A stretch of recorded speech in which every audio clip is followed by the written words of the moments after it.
C'est un fossile justement qui a été extrait d'un nodule, donc après quand même 4 ou 5 heures de travail.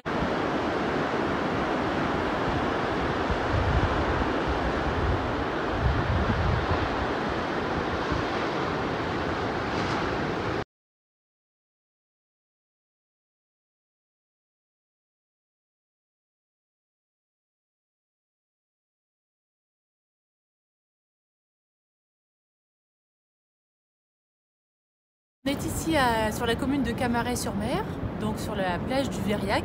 au niveau d'un éboulement qui a eu lieu dans les falaises qui sont derrière moi ici, et qui a eu lieu fin novembre. Et donc ce qu'on fait ici, c'est une opération qui est pilotée par la réserve naturelle régionale des sites géologiques de la presqu'île de Crozon,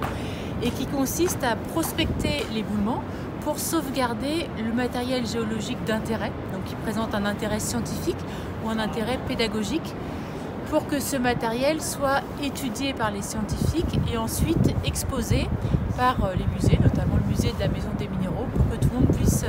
les voir.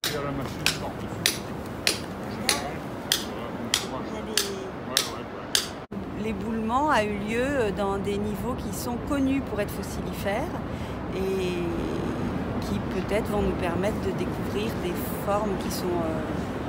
mieux préservées que celles que l'on a pour le moment en collection, et puis peut-être des nouvelles espèces.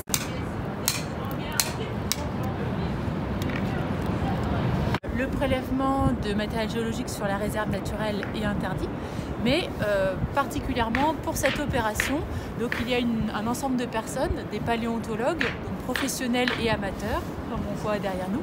qui sont habilités à venir prospecter et effectuer les fouilles. Un autre nodule et un autre là, vous voyez. Donc ça consiste à regarder ce qu'on a au niveau de l'éboulement, à casser les nodules, les roches qui sont tombées et à essayer d'extraire les fossiles d'animaux marins que l'on retrouve dans ces roches. Donc comme ici, c'est un fossile justement qui a été extrait d'un nodule, donc après quand même 4 ou 5 heures de travail, donc on ne le trouve pas comme ça, mais il était enfermé dans une roche, et c'est donc un fossile de trilobite qui a 460 millions d'années. Donc c'est des roches très anciennes,